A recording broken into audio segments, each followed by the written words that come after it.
Hello, everybody. Welcome to another episode of The Morale Booster with John Ughulu. And today I have with me a very young man. He is Schriftman.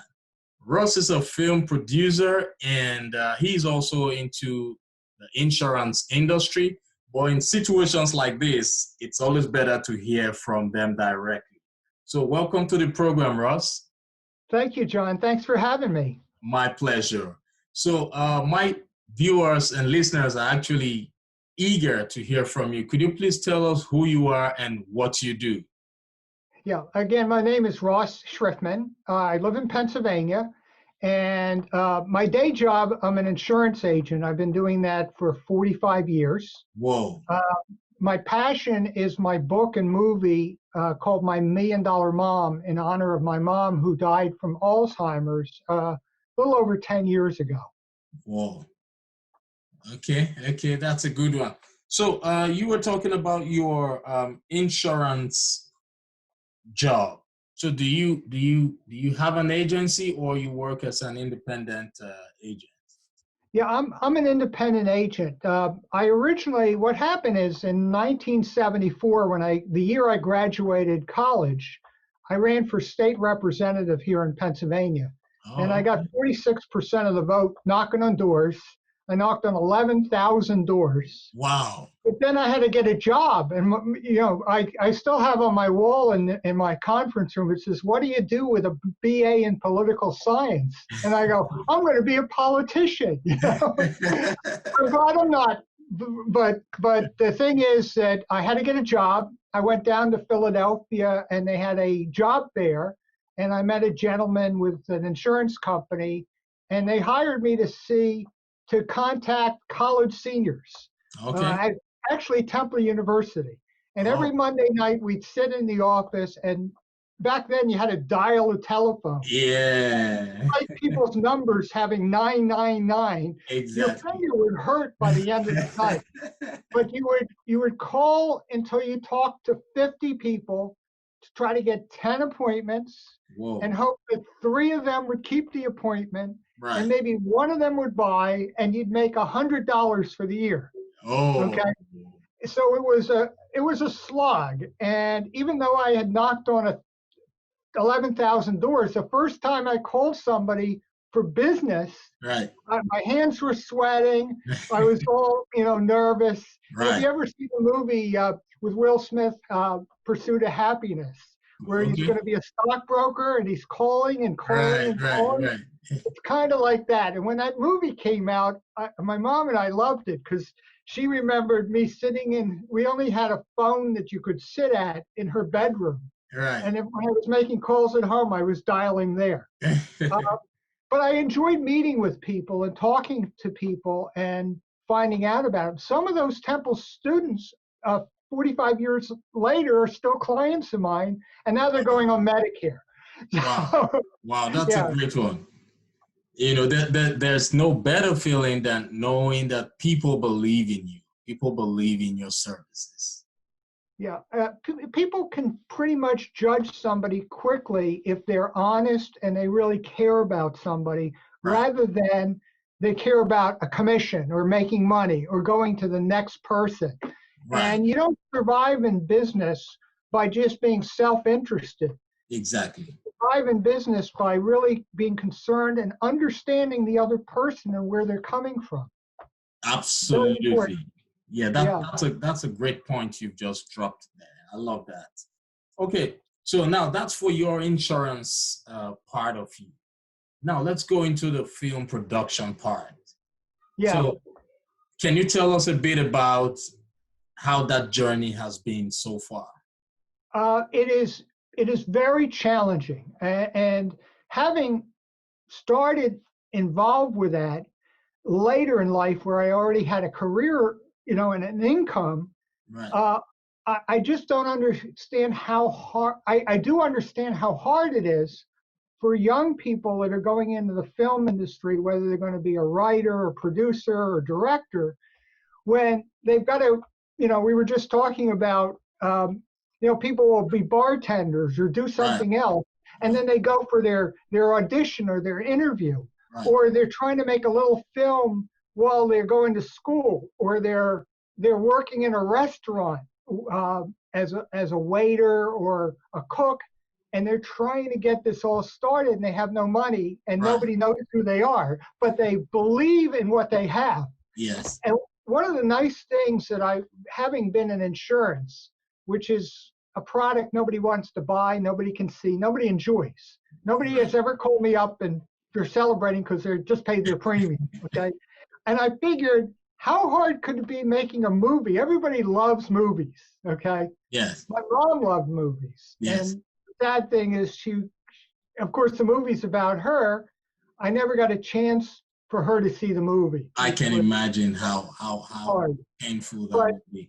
what happened is my mom started developing dementia, and there's various forms of dementia. And from the tests that they did with the geriatric people, they concluded that she probably had Alzheimer's, which is the most prevalent kind of dementia.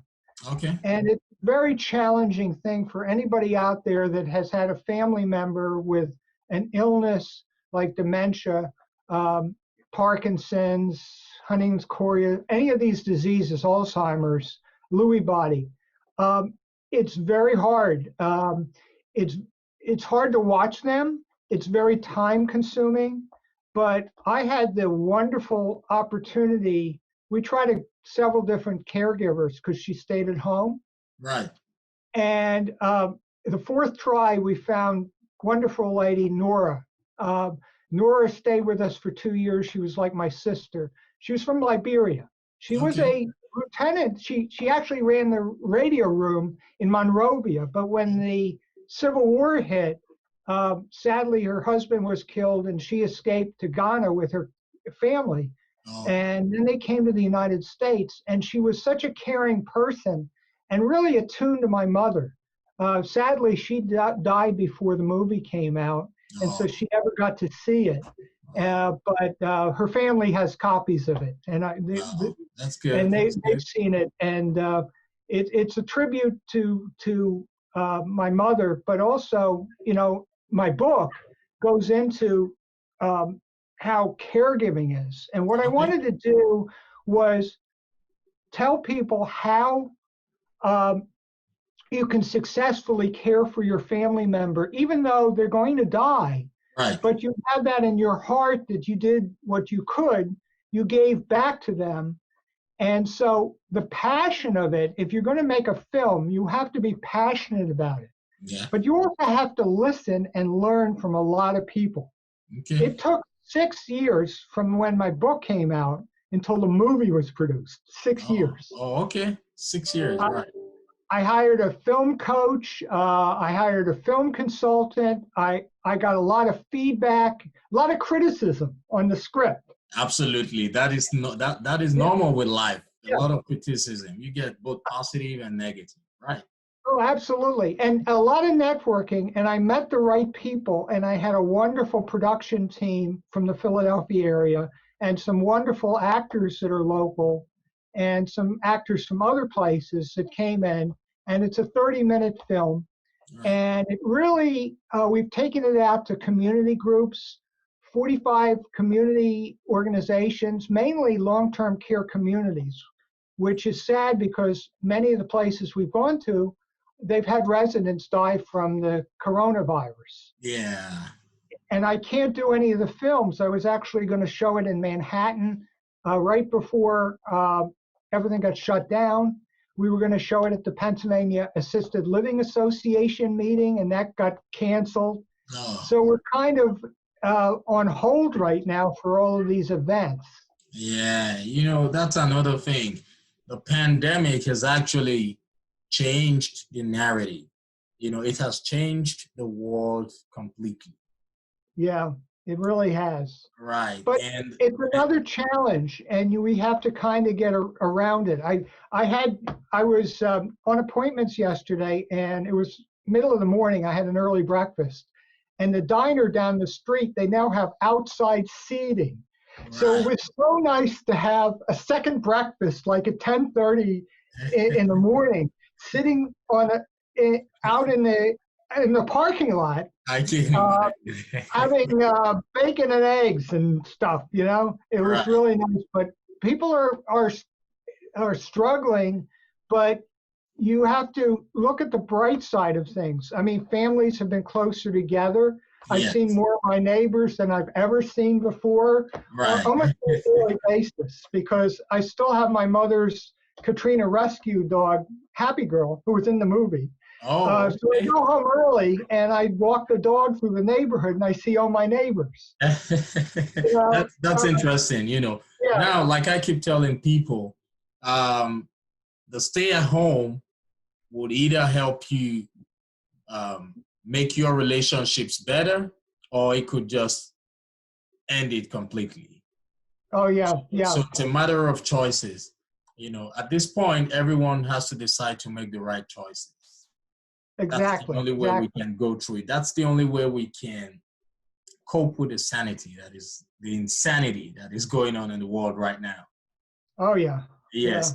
Okay, so now how do you balance being an insurance agent and being a film producer or book an author? Yeah.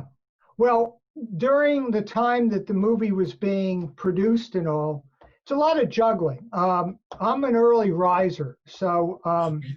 I get in, early in the morning. Before the pandemic, I had a dog walker, so I get home. I tell people I work half days, 7 a.m. to 7 p.m. Okay. Yeah, so That's still a lot. and I like to, my office is only 5 miles from my home.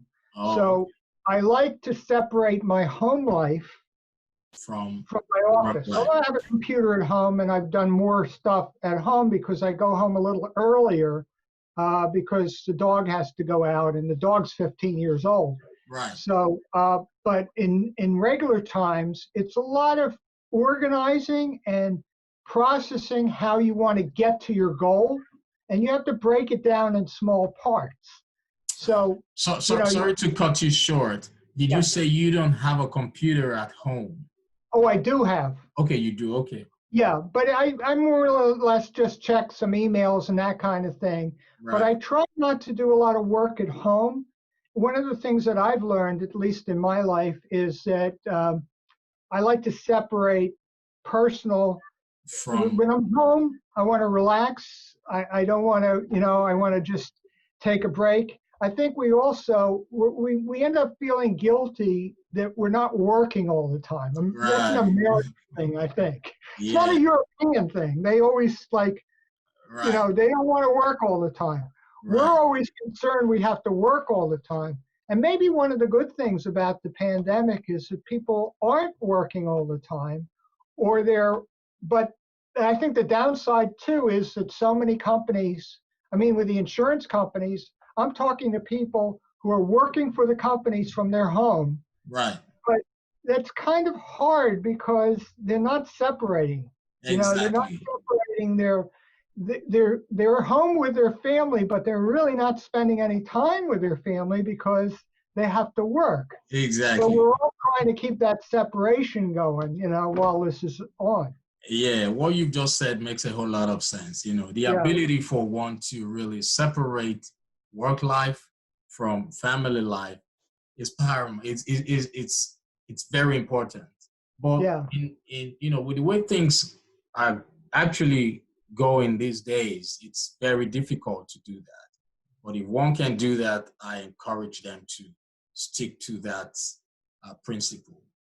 Okay, so let's talk about what's your advice for people who have a passion for filmmaking and do not have that finance to do it? What's your yeah. advice for them? Well, I've learned that one of the things that you can do is you can do a short film, which costs a lot less. You can do it on a low budget. You can find local actors in your area that are hungry for an opportunity to show their stuff. Right. And with the equipment today, I mean, there's actually been films that have been done on a phone that have Okay. gotten in festivals Right. because story, if you look at it this way, a movie is just the mechanism to show your story. Right. A good story is where you have to start. And if you have a good story and you understand how the story starts and ends and what your story is about, what the goal is, what you're trying to express to the audience about your vision, then everything that goes around it, whether it's, the camera, the lighting, the crew, the actors, that all kind of comes together. Now, sometimes you'll find somebody that wants to give somebody a chance and help finance it. Right. I remember Sylvester Stallone at one of the awards that he got, he thanked the guy that mortgaged his house so he could make the first Rocky. Right. And I thought that was really cool because the guys that risk their money on a project, they never get awards, right? All the big actors, all thank everybody, and the director and all of that. Everybody's getting paid. But if the film flops, the investors don't make any money. You have to have people, committed. But if you make a short film or what's called a concept piece, so for instance, you have a story for a whole film, and what we were going to do a full-length movie, but it became too expensive. So I talked to my film consultant and I said, well, why don't we do a two-step? We'll do the short film, we'll make it as great as possible. Really put the energy into this. So now, if I at some point go back to doing the feature film, which I have the script for, and we can revise the script and all, I can show people the 30-minute film that actually won the Tampa Bay Underground Film Festival Best Drama. Right. And 3 other festivals, including New Hope, one in New York called Dumbo, 2 in New York, and New York Short Film. Right. And we were just quarterfinals in stage 32. Okay. But it's a lot of work. My back room back there, half of it's insurance files and half of it is draws of scripts and studies. And a lot of webinars, and there's a lot of organizations that can help. If any of your audience wants to contact me, I can give them the names of some great people I've found to try to help them.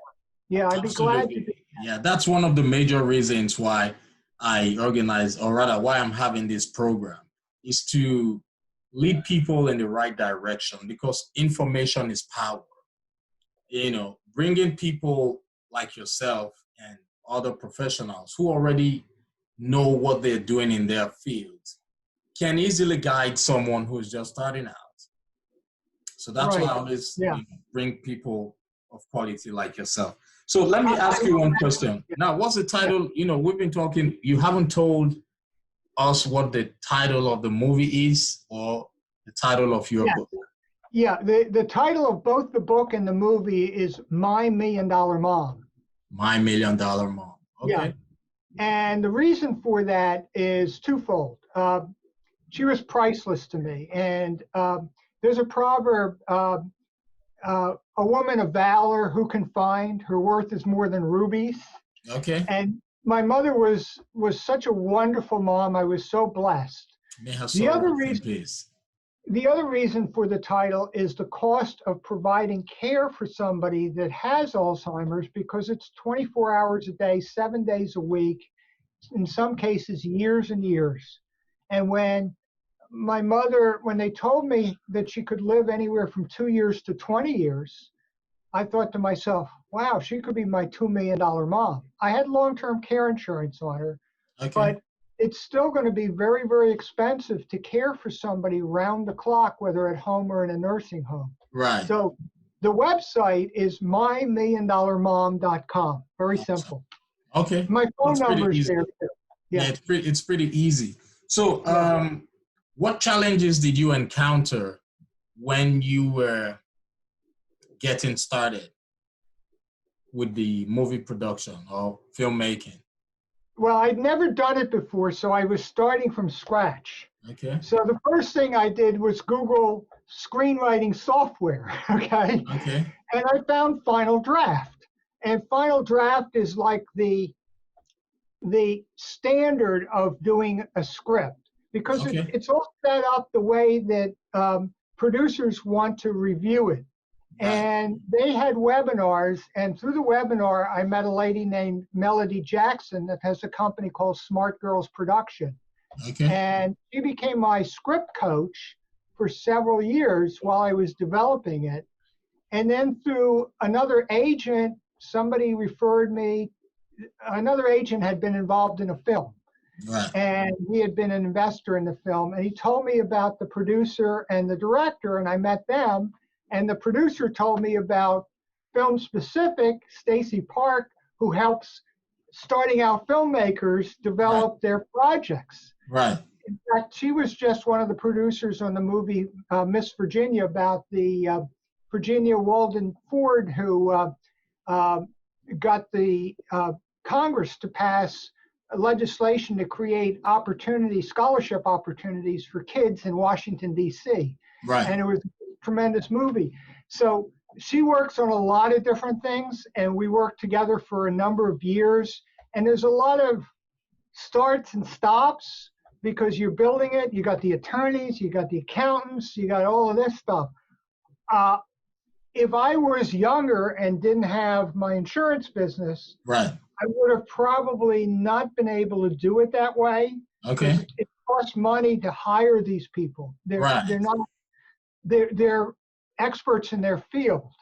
And in order to get them to help you, they first of all have to buy into the story that you want to tell, Exactly. that Yeah. it makes sense. Yeah. And then they really vet you to see that you're really legitimate in what you're doing Right. and have some energy and goal oriented, and you're not going to get totally frustrated if they tell you that scene 6 isn't necessary, even though it's Right. about your mom going to the shore or something Right. like that. You have to listen to everybody's advice.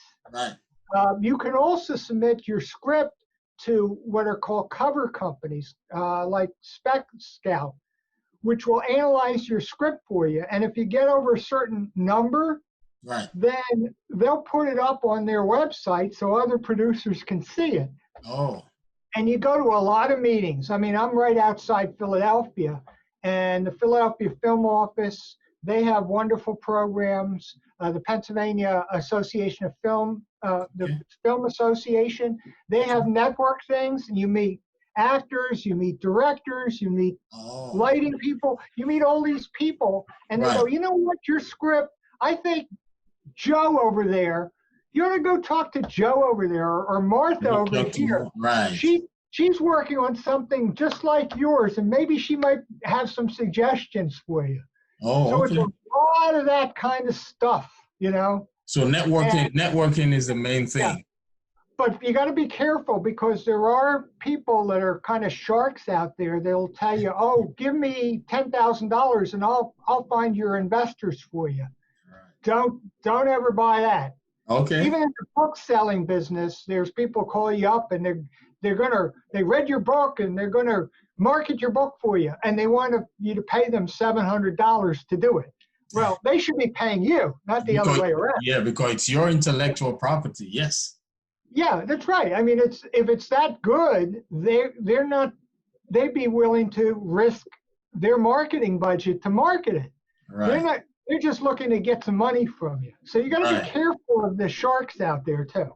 Wow, that's a great one. So if you're listening to this program right now, we still have Ross on the show, and he's giving us a whole lot of advice on how he would have done differently had it been, he were to start right now. So do you have any coaching programs? Myself? Yes. No, I actually have taught courses for insurance agents, and but I'd be glad to talk to someone. I don't do coaching for like films or anything because that's not my expertise. Okay. But I can direct people to people that do that kind of thing, and can do consulting for them and hook them up. I know enough people now. I was at one event and I met somebody through something else. I think she had gone to one of my film presentations, and she's Okay. doing a film about a murder, Okay. actual real story. And I hooked her up with somebody that I met before that happened to be at that meeting. I said, Right. you know what, you want to talk to this guy, this director over here. He can Right. help you. Right. And Right. I don't know what happened with it, but that kind of thing I can help people with. Oh, okay. That sounds good. I really do appreciate that. So if you're listening to the program right now, networking is key to anything you're doing. If you want to be successful, you should have people who have already been through that path, who would be able to guide you so you don't make the mistakes that they have already made. And Ross is your person.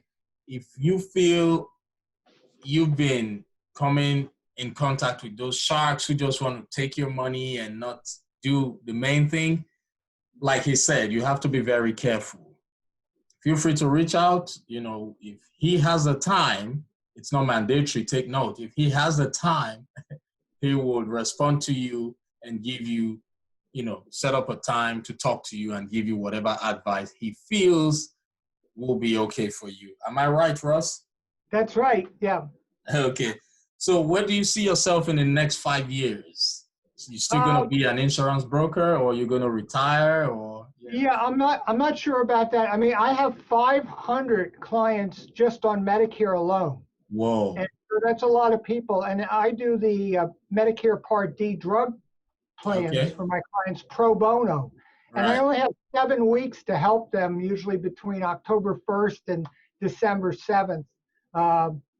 Actually, October 15th through December 7th. Right. So I'm not taking on new clients, and I've been doing it for 45 years. So I'm not sure, I'm not looking for more business. That's one thing, Right. because it's only fair to my client. It's a good thing that I have people say, oh, would you like to get more business? I said, actually not, because it's not fair to take on more people.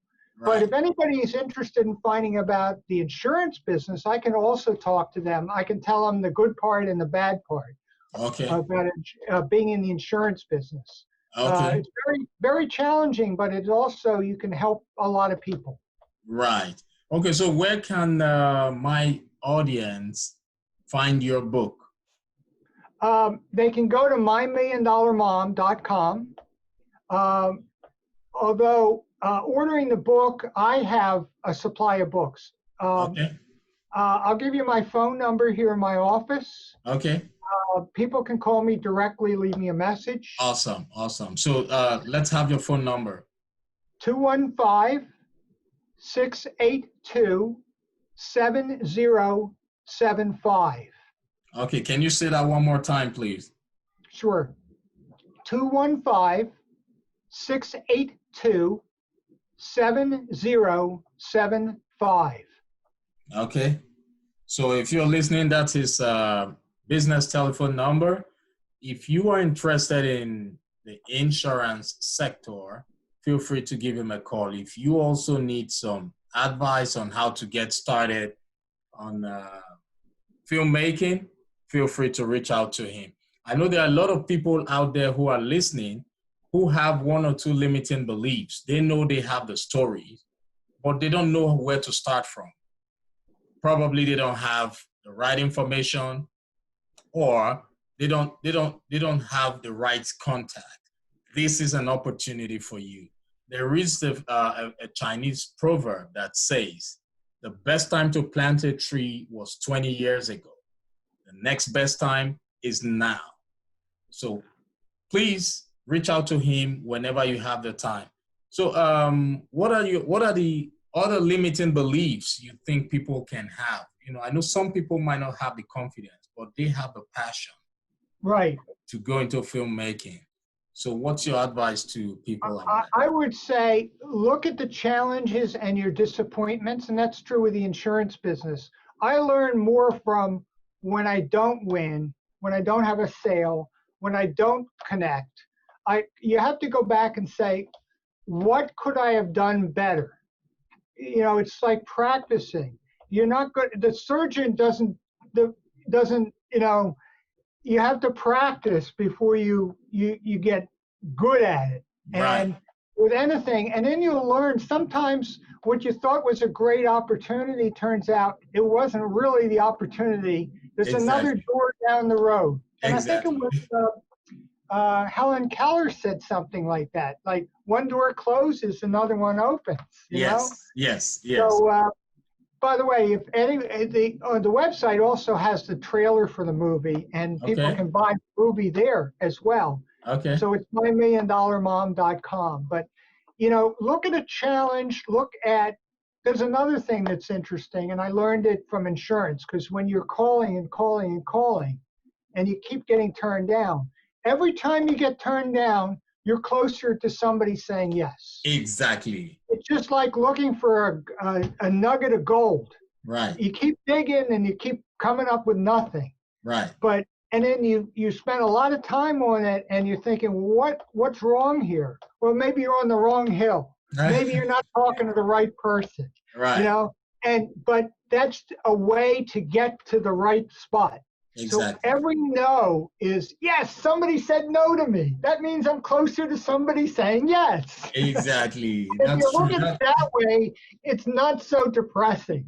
Yes, you're right. Absolutely correct. Now, Les Brown said, there are three types of people. You have winners, you have losers, and you have those who do not even know how to win.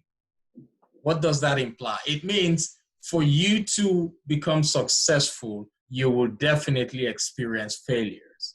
For you to become successful, you will definitely come across challenges. So if you don't even know how to win, it means you have not even started, because when you say start, this is the time for me to start, you will come across failures. So you have to fail your way to success. Do not let failures or the fear of failure limit you or prevent you from chasing your dreams. I like what you just said. Very good. All right. So, well, I will be having so many other programs in the future, live sessions, and I would want you to come on board on those programs. I hope when next I reach out to you, you would be more than willing to join us. Sure. Very good. Awesome. So it was a pleasure talking to you, and I look forward to having you on so many other episodes. Thank you so much. You're welcome, John. Have a good weekend. You too. Happy Father's Day. Oh, same to you. Same to you. I don't have any kids, but I have a lot of nephews and nieces. But thanks. Oh, okay. Happy Father's Day too. Thank you. Yeah.